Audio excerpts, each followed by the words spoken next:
Welcome to another edition of TBK Cooks, and today we're cooking mutton stew. That's Tupa in Tagalog. And here is the recipe. It involves some marinating of the mutton in advance in coconut juice. And then I'll show you what we have to do. Lamb is very difficult to get here in the Philippines. Not many people have tasted it, but when they do love it.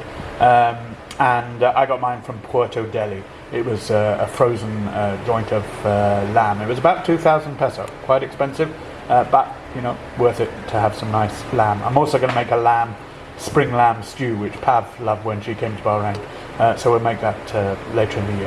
Again, a lot of his recipes ask for shallots. I can't find them here, so I'm using little red onions. 3 of them. I'm going to slice them up, and we're going to fry them in the coconut oil in just a second. So remember, when you're slicing or dicing something, to hold your fingers like a claw. Tuck your fingernails underneath, then you won't cut down into your fingernail. And turn the onion so that it's resting on a flat board. I have my lovely chopping board from Rodell Furniture here. Then when you cut it in half, place the flat piece on the board. If you have the rounded side, it'll keep moving. And then use your knife like a seesaw. Push it down into the onion like this, keeping your fingers as a claw and pushing the onion forwards with your fingers. Then turn it around like this. This is quite a small one. If it's a larger onion, don't cut right through to the bottom, and then it'll all stay together. And there we have our chopped onion. So there we have our onion all nicely diced. So we're going to fry the onions in the coconut oil, and then we're going to add a teaspoon of mustard seeds. Be careful when using the mustard seeds because they pop and they fly all over the place. So don't stand too close to the frying pan. So we've got our onions or shallots diced, and we're frying them in the coconut oil in this big heavy pan that I bought with me from Bahrain, which is very useful for things like curries and stews. The only thing to remember with it is it has metal handles and metal pans, so the handles get very hot, so always use an oven glove if you're using a pan like this. So Chester's moved out the way because I told him that the mustard was going to spit, which is good. He's catching flies and ants and things on the floor. So this is the mustard seed, and we're going to use 1 teaspoon. Watch them crackle and pop. Don't get attacked by flying mustard seeds.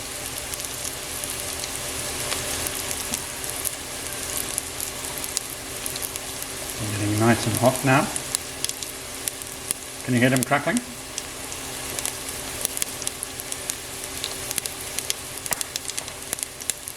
So next we're going to take our 5 green chilies, and Joanna got some huge ones here, and we're going to chop those and we're going to add them to the curry. Gracie and I were chatting about the importance of mise en place the other day, and I mentioned this to Kevin, one of my students. It's French for put in place, and it means that you have all the ingredients like these chilies and the onions and the mutton all chopped up and prepared, ready to go. So when you actually start cooking, all you need to do is add the ingredients to the pan. You don't have all the dirty waste, you know, the stuff that you're going to throw away or recycle or compost. You just have the ingredients to add. So I didn't do that today. Bad meal. So I now have to leave my onions and mustard seed on the side, turn off the gas, and we're going to prepare the chilies. So with the chilies, we just chop off the 2 ends, then we cut them in half lengthways, and you can see they've all got seeds inside. It's the seeds that are really, really hot. So if you want a hot mutton stew, as in spicy, then leave the seeds in. If, like me, you want it reasonably mild, then take this. Another little tip or reminder for you is that the chili seeds, as I say, are very hot and spicy, and be careful if you get them on your hands or your fingers, because if, for example, you decide you want to rub your eyes or your nose with your finger and it's got chili on it, then you'll know all about it, and I tell you that as the voice of experience. So I'm now cutting these chilies into little tiny pieces. You don't want too big a piece. I do use smaller chilies. You can get some small Thai chilies, which I use in my Thai cooking. And believe it or not, the smaller the chili, the more spicy it is. So these ones being quite big should not be that spicy, inshallah. as we say in the Middle East, which means God willing. I don't know if they have a similar phrase in Tagalog. I haven't discovered that yet. But they are very religious here. Today is Sunday. Everyone will be getting dressed up and going off to church. Well, I obviously took too long to cook the chilies because Chester fell asleep. Anyway, back here we have our mustard seed and our onion, and we're now going to add the chili. Look at that beautiful green colour against the black of the onion and the mustard seed. I was having a conversation with Chester the human a few weeks back about Filipino cookery, and he was telling me that they use a lot of garlic, like a full head of garlic rather than a clove, and a lot of ginger. And in Indian cookery they use a lot of mustard seeds, garam masala, fenugreek, fennel, and I got a lot of these spices from my good friend Rihanna when she was leaving Bahrain. So it's useful to build up a stock of spices and ingredients that are commonly used. Coconut milk is also used a lot in the south of India as well, Kerala and around there. It's a much milder curry and Indian dishes as opposed to say for example Delhi, where it's much more hot and spicy.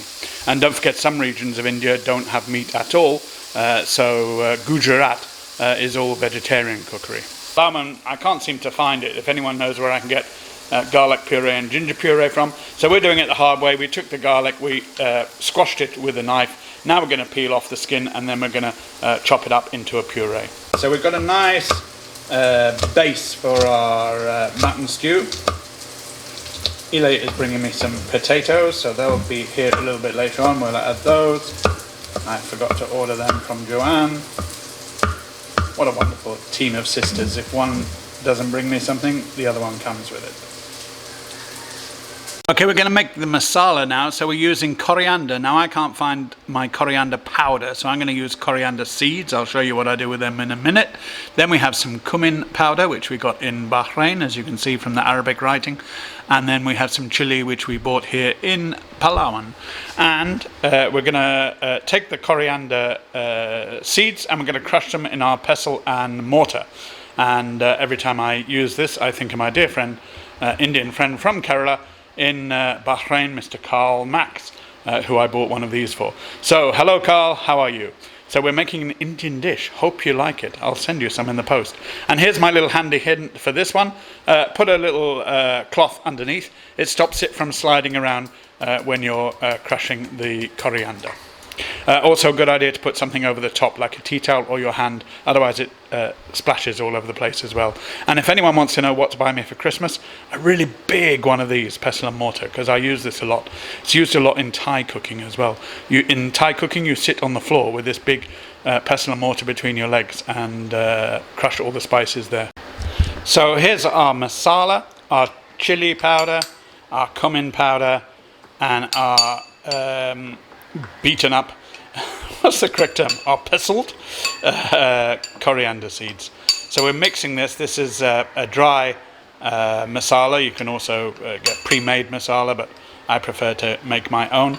And you know, as with Filipino cookery, there's regional variation. Some people have more vinegar in their adobo, some people have more soy sauce.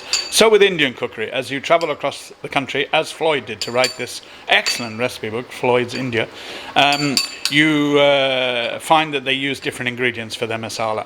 So following Mr. Floyd's instructions, I have added the masala to the green chilies, to the onions, to the coconut oil, and to the garlic. I don't have any ginger and I don't have any curry leaves. So what we end up with is a nice rich curry paste. This is the base for our curry or mutton stew.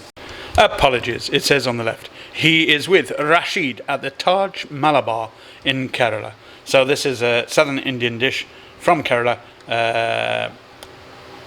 where my friend Carl Max comes from. So I've now used a slotted spoon, that's one with holes in the bottom, to transfer the mutton to my pan. The reason I used the slotted one is because I didn't want too much of the coconut milk, the marinade. We're going to add that a little bit later on. So at the moment we just want the mutton. Now what I'm going to do is to stir it with my wooden spoon, and don't use the metal spoon because it'll damage the saucepan. And see, I said there's no one beeping at this time in the morning, but there's a van outside beeping, collecting someone at, what time is it? 5:10. So they beep to alert the people that they're here and wake up everyone else in the neighborhood as well. That's, you know, sociability for you. So I'm going to remove my metal pan. I'm going to use my wooden spoon, and I'm going to give it a good stir so that the mutton gets coated with all those lovely items in the curry paste. That's the cardamom, the cumin, the garlic, the chili, the onion, etc. So this is the picture in the recipe book of what it should look like. Remember, they're using potatoes and curry leaves, which we don't have right now. And this is my pan and what it does look like. And hey, it's beginning to look similar. So it's starting to boil a little bit. I'm going to turn it down. I want it to simmer gently. But you can now see the colour has changed because it's got all the curry paste mixing in with the lamb and the little bit of coconut milk. So now we're going to add Chef Neil's garam masala whole, and I made this for another Indian recipe a few weeks ago, and this contains some whole cardamom pods, some cloves. I've just seen in Floyd's version that he has bay leaves, so I'm going to add a couple of bay leaves as well to it, and also he has cinnamon stick as well. And it asks us to add 2 dessert spoons to our curry.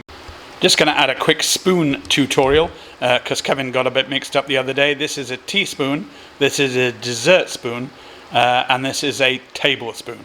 And like the cups that we use for measuring, they vary in size. Teaspoon the smallest, dessert spoon middle, and tablespoon the largest. So I'm just going to add a couple of cinnamon stick and a couple of bay leaves. So it's still a little bit dry at this stage. So we're going to now add the marinade. And this was the watered down coconut milk. So this will give it this lovely Kerala coconut flavour and appearance, because it'll turn the dish a lighter colour. So now we've turned the flame back up because we're going to bring it to the boil, and we've got it all mixed together. And I'm just moving Chester out of the way because he's decided to come and sit right next to me while I'm cooking, as usual. He thinks that if he's in the other room, I won't see him and I'll forget all about him. So there we go. Let's bring it to the boil. So there we go, happily simmering away. I'm going to put my mobile on for 20 minutes. Yep, I know, I'm using my mobile as a timer. Hey, I'm all high-tech now, editing videos, using my mobile as a timer. Ma arte social. Try.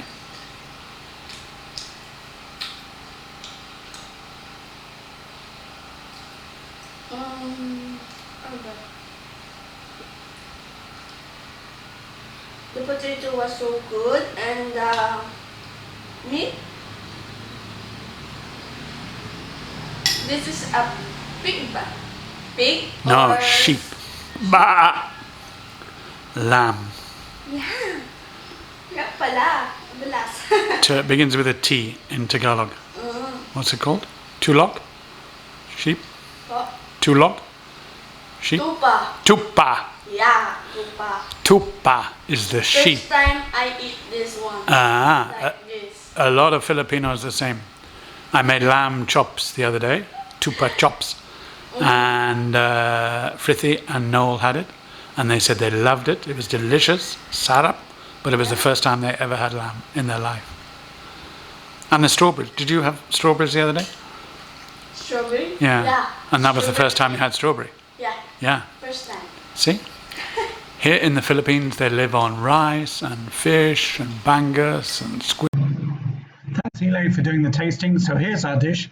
We have raita, we have the mutton stew, and we have the mango and chili dish. And Chester wants to try some, but I'm afraid it's not really suitable for doggies. So let's have our dinner. As they say in Tagalog, kain. Thanks for watching.